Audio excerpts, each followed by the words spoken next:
Welcome to our 2022 Wildwood Grand Lodge 42 FLDL. Start right in the back corner here, as well as in each corner of the trailer, you're going to find these stabilizer jacks here. So what they're going to do is they're just going to run down, contact the ground, give it another turn or so just to firm it up, and that'll get rid of any sort of bounce or sway that you may have in the unit once it's opened up. Step forward and we got your storage compartment here, so just a magnetic latch holds it open. Inside of here you're going to find a water hose as well as a park adapter that we provide you with. There's a couple other adapters up there as well. We'll go through that once we get there, but basically a 30 amp end would go into there, 15 amp would plug you into a standard household outlet if you're looking to charge your batteries or run your fridge.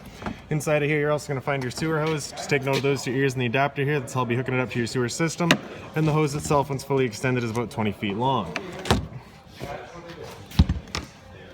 Close that up and a step forward. You got your exterior shower up here. So you're gonna get a key just like this little guy here. You can stick it on into there and we can open it up. You get your hot and cold water, the 3-foot hose, standard head. Alright, so if the dog's out getting muddy, you can spray him off where he goes inside. Now we're just gonna lock that back down, just the same key, the same way it opened up. Down from there you've got a black tank flush. So over time, after dumping your black tank, you may notice that your monitor panel is still reading a third or 2/3, whatever it may be. Typically it's just some debris inside of that tank hanging between the probes causing a misread. So what you're going to do is just take your water hose and stick it into there, open up your black valve that we'll show you in a second, turn on the water, and that'll just spray out that tank, getting rid of any sort of debris that could be causing that issue. So this outlet right in the back here, that's going to be a dedicated outlet to your washer and dryer assembly. It is just pre-wired. You don't have a washer and dryer, but it's just kind of pre-set up. That's what that outlet would be for. Your freshwater tank drain is this one here, so you just pull that cap over, drains itself out, simple as that. And then the one up front here is going to be your main sewer system. So you got that cap there, you're going to push in, pull it off. You see it's got the same ears that your sewer hose had. It'll attach the same way, press it in, give it that turn, locks down, and there you go. On the left you get a gray valve, on the right you get a black. So that black valve is controlling your black tank. Black tank is filtering your toilets. That's of course going to be our dirtiest water, so we'll be dumping that first. Once that's done, you can then come to the gray. Gray tank is going to be filled from your sinks as well as your shower. So typically cleaner water, we'll dump that last just to help keep that hose as clean as possible. This compartment here, as we open that up, we're going to find your hot water tank. So you just got your bypass valves there. So we are currently set up to summer. The unit is summerized. So the control for turning that hot water tank on, there's just one switch inside of the unit. Before we turn it on though, we just want to hit this relief valve right there. Make sure that shot of water comes out. That bit of water coming out is letting you know this tank is full. It's safe to fire it up and you're not going to burn anything out by doing so. Freshwater connection right here. So you pop that open, you take your water hose and stick it into there, turn on the water, and that fills up your freshwater tank. Down below that is your city water connection. So there's the same water hose to plug into there, turn on the water, pressurizes the lines throughout the unit. Exhaust for your furnace over here. So if you're ever running your furnace, you just want to make sure it's not blocked off. It does get hot. And then your power cord here. So you got this port right there as you open that up. As you open it up, you're going to notice a little metal tab down in the corner there. It's going to line up with this metal tab here. Line those up, push it in, and then you can give it a little 1/8 turn that locks it into place, and then you get the threaded collar there to really lock it down. Following the cord back, you're going to find a standard 50 amp end there. Some campsites will have that, some won't, so we provide you with this adapter right here. That'll plug on into there and takes you from a 50 down to a 30. So do keep in mind when you're in that 30 amp, you have just lost 20 amperages of power, so you would only be able to run one of your 2 air conditioners. I'll go over that a bit more once we get inside. All right, plug it in and there you go. So towards the front of your axles here now, you have what's going to be referred to as your galley tank. So this is basically just a gray tank filled up just from your kitchen sink. So cleaner water, dirtier water, you be the judge of that between your gray at the bathroom there and then the gray at the kitchen sink. All right, again, whatever's cleanest you want to be dumping last. Towards the front of the unit, if you kind of look underneath it here, you've got a battery disconnect switch there right up on the frame. So with that pointed up, that is it currently turned on. If you had that pointed down, that's it turned off. So for storage, you want that off. Any other time, you want that turned on. Your battery itself is housed inside of this box right here. So as long as you're plugged in through that short cord in the back or your 7-pin to your tow vehicle, that battery is charging for you. You loosen off these 2 knobs here and push them back. You get access to your propane tanks. For the video, I'll just pull it up. And then we can show you got your changeover back here. So there's a little arrow on it, so it's currently pointing over to this tank, letting us know that we're running off of that tank, and we're green, so we currently got propane. If it were to go red while you've got a tank open, it's just letting you know that tank's now empty, so you just close that one off, flip that arrow over to the other side, and run off of this tank while you get the other one filled. In front is just the standard manual tongue jack, so one way's up, the other way's down. Around this side of the unit, pretty well just blank. We've got your front slide out here, and we got your patio entrance. Right behind your patio entrance, you're going to find a cable and satellite outlet. It's just a coax cable into there, into a TV. Power outlet down below it so you can have entertainment outside. Then we got your 2 exterior speakers out here. So those guys do turn on with a little blue light, as well as your porch light up top there. And then to the back of the unit, you've got your ladder here so you can get up top and check all your seals, make sure those are all good. And then right in the center here, you've got a cable and satellite inlet. So just two coax cables into there, fire up at your TV locations. So now we'll make our way inside of the unit. So for your rear step, just a little bit different from the one up front. Basically, you're just grabbing this handle straight out, flip that step over, simple as that. And for the patio entrance, which is the entrance we'll be using, we'll grab that handle here, straight out, flipping that step over, and there you have it. Assist handle just up 90 degrees, falls into place, then you can open up your screen door, and then your patio door. And when we get inside of here, right underneath this cabinet there, you get that one little light just on its own center push button so we can see what we're doing. And then in the bottom corner here, you got your slide out switch. So as you press out, that's all the slides will make their way out. They're all tied in together. They're on a hydraulic system. So they're gonna go, whichever has the least resistance will go first, and so on and so forth. Once they're all fully extended, you're gonna kind of hear the load on the motor. You'll be able to kind of hear that whine. In my experience, the kitchen is typically last to go out.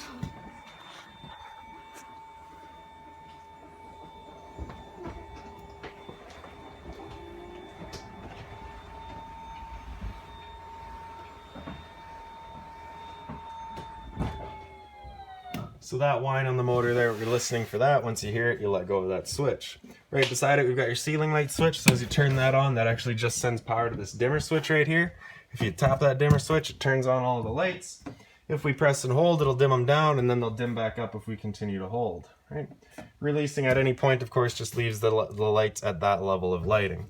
That outside speaker switch on the left there, if we turn that on, that turns on the little blue lights on those speakers outside, as well as your porch light. Then on top right here, we've got your light switch, so we turn that on, does your awning light outside. And then on the far left here, you've got your water pump switch. So as we turn that on, turns on your water pump, drawing out of your fresh tank to pressurize your lines. And then your monitor system's up top, so on the far left, you've got battery, so you can see we're currently full. So because we're plugged in, we're currently full, charging. We've got fresh right beside that, so as you fill that up, you go to a third, 2/3, and full. Black 1 is going to be your tank that is hooked up. Black 2 is just blank. Gray is going to be for your bathroom sink and your shower, and galley, like I said, is for your kitchen sink. Above that, we've got your thermostat there. So if we press that bottom bar, it'll wake it up. It'll then go to fan low. So fan low is going to run this front air conditioner's fan just on low. It'll just be moving some air around, no cooling involved. After fan low, it goes into fan high. So same thing, just moving air around, no cooling, and just on this front air conditioner. After fan, it'll come then into cool, so at this point the compressor will cut in and out as needed. The high fan will be on all the time. Same idea in cool low, you'll get your compressor in and out as needed with the low fan all the time. Once we get into cool low auto, that's where it becomes an on-demand system, and both the compressor and the fan will cut in and out as needed. Only ever using a low fan though. Same idea on high, both in and out as needed with the high fan. Temp selection is just going to be with your arrows there. With your air conditioner running, you basically have two different options.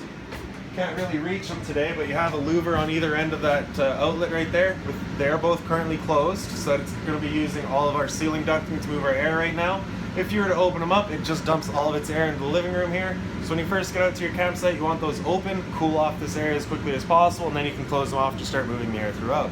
I'll be able to give you a better example of that once we get up into the loft and show you the rear air conditioner. It'll have the exact same setup on it. So the main difference between the rear thermostat and the front thermostat here is that this thermostat here is going to have the ability to control your temperature, or sorry, your heat.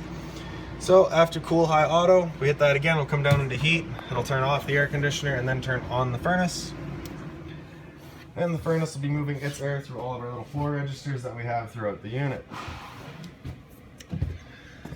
After heat, we hit that bar again, it'll come down into off, and just turns everything off. After that, it'll come back into fan, and then just cycle back around, and then your arrows there, of course, are temp selection. Power outlet in the back there, and we got a little bit of storage up here as well. Just that little barcode there, if you scan that, it'll bring you to all of your kind of resources, all your manuals, anything like that for the unit, you'll find online with that. This binder here has all of your owner's manuals, all of your keys in it as well as some remotes for the units. The storage compartment down here is pretty well wide open, other than you've got that one drain on the left side there, and then on the right side here you've got your control, your water valve for your ice maker in the fridge. So with that pulled out, that is it turned off. With it pushed in, that's it turned on. For your fridge, you get this little Velcro travel strap there, so we're just going to undo that and throw it out of the way for now. And then we can open it up and get your fridge up top here. So all your controls are just across the top there. And then your freezer down below. So this is a residential style of fridge, so it is 120 volt only. You do need to be plugged in for it to be working. Once you're done, you're going to take your travel strap here. So you do have a shorter and a longer strap. So the long one, or sorry, the short one goes up top.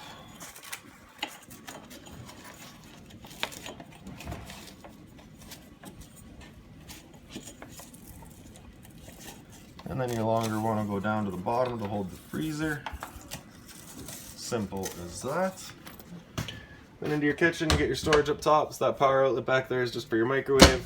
Microwave itself is pretty standard, just like home, other than it's massive. Then you get your light in the bottom left here, so we turn that on, you get full light, hit it again, it'll come to half light. It's of course just your illumination down there. Then you also get your fan here. So of course propane stove is putting off fumes whenever you're using it, so you want to make sure this fan is turned on whenever you're running it, just so that we're evacuating our fumes. Then you can press the knob in, turn it over to that little flame there, hit it with the igniter, and then once you have it going, you just want to hold for another couple of seconds, then you can release and the flame will hold itself.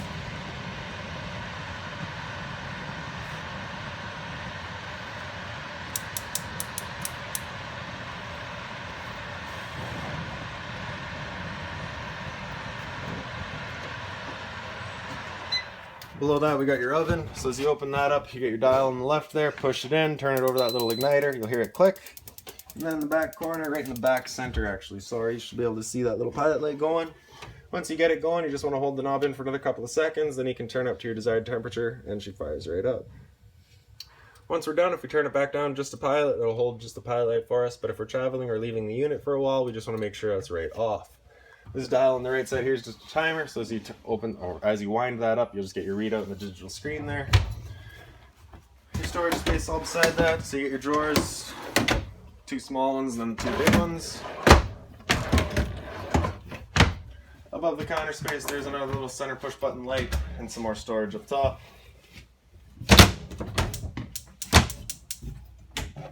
Storage on the side here, and then we also get into your pantry. They do provide you with a little garbage bin down there. And then in your island, we've got your sink here, of course, so hot and cold water with the shower head feature. That cover does fold up, and it is stainless, so if you need something hot on there, you can. Storage from side to side. In the center here, just being mindful of our drains and our water lines. Then your entertainment area, so again, just more storage up top here. Then your TV, so you have your cable outlet, which is, or sorry, your antenna outlet is already hooked up. Cable and side lights beside it, and then the power outlet on the left side there. This is just on a mount, so you can undo that travel strap here, and you pull it out, kind of point it where you like it. This light switch there does an accent light across the bottom. For your stereo here, you're just going to press that power button there to turn it on. Zone 1 is going to be the soundbar itself. Zone 2 is your outside set of speakers. Volume control on the right side there, so lower, higher, and then mute. If we hit mode, you can cycle through all of that. Select, you can get through all your settings. And then on the left side there, you just get your seeks and your pause and play. USB is charging only, and HDMI will come up as an option once hooked up. Power button there, turn it back off. Down below that's your fireplace. On the right side there, you get your power button, turn it on. Center right, you got your flame color. In the middle, you get that bottom illumination color. Center left, you got your temp control, so off, low, and high. Then far left, you got a timer of 30 minutes up to 9 hours. Power button, turn it back off. And then just all the blinds right here, so they all are just these slow rise style of blinds. So you're just gonna pull that on down, and just kind of wherever you leave it, it'll sit. If you get to that little snap, it goes back up. This is also an emergency exit right there, signified by the red tabs, so you'll be squeezing those in towards the middle, slide it all the way up, and hop on out. This couch here is also a pull-out, so we're just going to get rid of our back cushions here. Pick up the base. Some legs here to fold out for it, and then up and out. Plop it down, grab that back piece and fold it over. And there's your bed.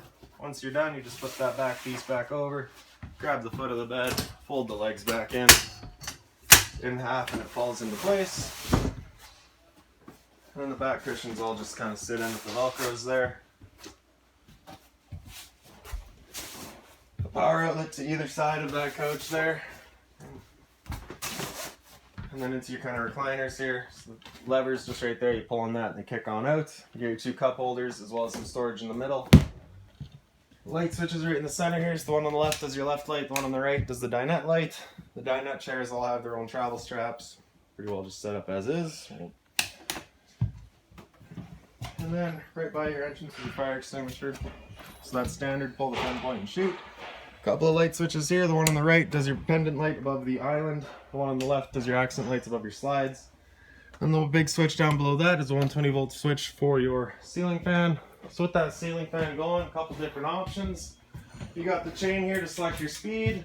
And there's also a switch on the other side to just choose which way you're shooting your air, if you're pushing it up or pulling it down. Okay, and into the bathroom here now. Actually, nope. LP detector real quick. So propane's heavier than air, it'll sit on the floor. That guy detects it and starts going off just like the smoke detector would. It also does your CO2. In the bathroom, your light switch is just up on the wall there. You get hot and cold water at your sink, of course. GFI protected outlet beside it. It's test on the bottom, reset up top. So if you ever have outlets that don't work, it's the first thing you should check. Some storage down below the sink, as well as the side. In the shower, you get the nice stainless head with all the different kind of options in the head, as well as hot and cold water, of course. Storage bin right here, you're going to find a toilet paper dispenser. We just don't install that simply because location is personal preference. And that switch right there is for your water heater. Turn that switch on, turns on your water heater. Down below that's just empty storage. And then the grill down below that is your return air for your furnace. And for your toilet here, it just flips on open. You get the flusher on the right side there. And then up the wall from that, you're going to find your roof vent control. So you're just going to turn that on. Then you can press and hold to open. Once it's open completely, it'll just kind of stop in place. There you go. Now if you have it turned off, you cannot close or open it. You do got to have the power to it before you can open or close.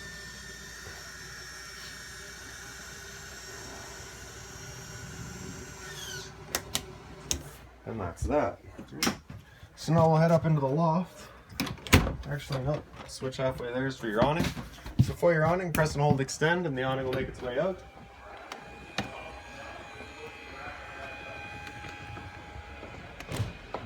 Once that awning's fully extended, you're going to see a little white flap come down as well as the black of the metal tube. Once you see that, you're going to want to stop. If you're to continue extending, it can actually wind itself up backwards, in which case the fabric will be underneath our tube, allowing it to then hold water, accelerating the growth of mold and mildew.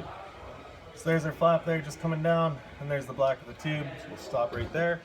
Now if we were to start raining, it's of course going to be holding some water. So what you can do is grab either arm, front or rear, pull straight down on it, and then you can see that changes the pitch of the awning out at the head, allowing water to then run off. If you like that angle better because it will give you more shade, you can do the same thing with the arm in the back. Before you ever bring it back in though, you just want to make sure these guys are back out straight and fully extended, just so that we're not running the risk of bending anything. And then we'll press and hold retract on that switch. That awning will make its way back in.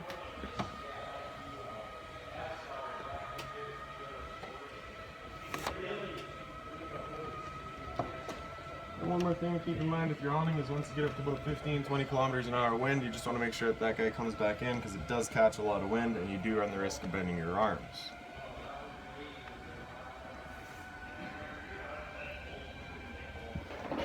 There you go. So right by the staircase you get that light switch there. It does all of your lights as well as the lights up the staircase. Down below that, you're going to find your central vac. So you get your power switch on the left there. Slide that open. You'll attach your hose right there. For getting to the bag, you just open that up. And there's your bag. Then on the right side here, you get that kind of little dustpan eliminator. Basically, just sweep all your dust up over here. Open it up. Sucks all the dust up for you.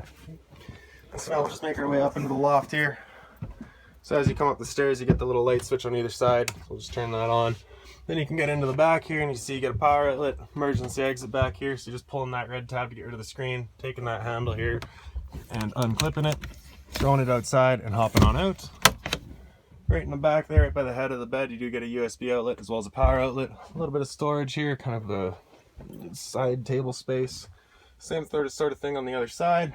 And this is where I'll be able to show you your air conditioner real quick here.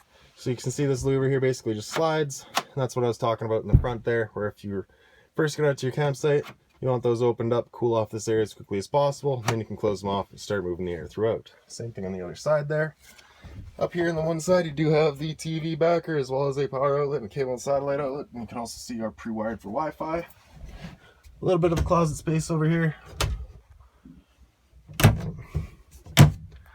And then we'll just crawl over to the other side here where it is pretty well identical. So you get your emergency exit here again. And then you have your little bit of storage space there with a USB outlet and a power outlet. And then up on the wall right here, you've got your TV backer, as well as your cable and satellite outlet and a power outlet.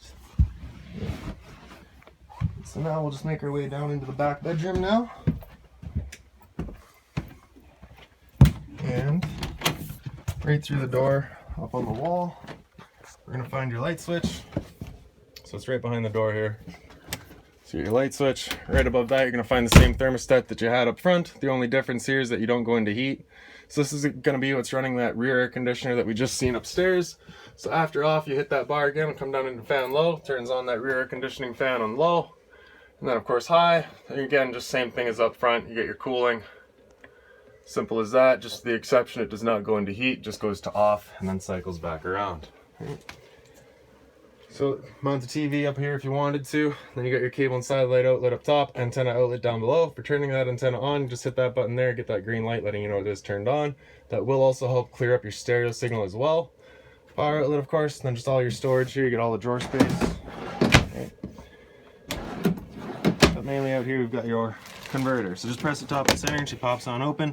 Get all of your breakers across the top there. Whenever a breaker breaks, it's going to sit in the middle, so just turn it off and then back on to reset it. On the right side, we get all of your fuses. Whenever a fuse pops, you'll get a little red LED right beside it, letting you know exactly which one went. In this closet space here, this is where you are kind of pre-wired and pre-set up, pre-plumbed for a washer and dryer. So basically just installs right in there. For now, we're just storing your TV box in here, so if you're looking to pull that out for winter storage, you got somewhere to keep it. Then your closet space over here, so you open that up, you get all the wide open space. This drawer here, if you pull that on out, you have this little ear here, so if you pull that down, you can actually unclip it and you can undo the drawer from its hinges there. Same thing on the other side here. That'll give you access to your water pump, so if you're looking to winterize the unit yourself once it comes time, you're going right through here. Again, just another little drawer space down below it. In the head of the bed, you do get a little reading light, so it's on its own little switch. Right in the center there, you have another little light with its own center push button. USB outlet as well as power outlet on the one side there. And then the same sort of reading light on the other side. And really, it's just the storage across the top. And that's about it. So if you've got any other questions on the unit, please feel free to give us a call, 204-237-7272.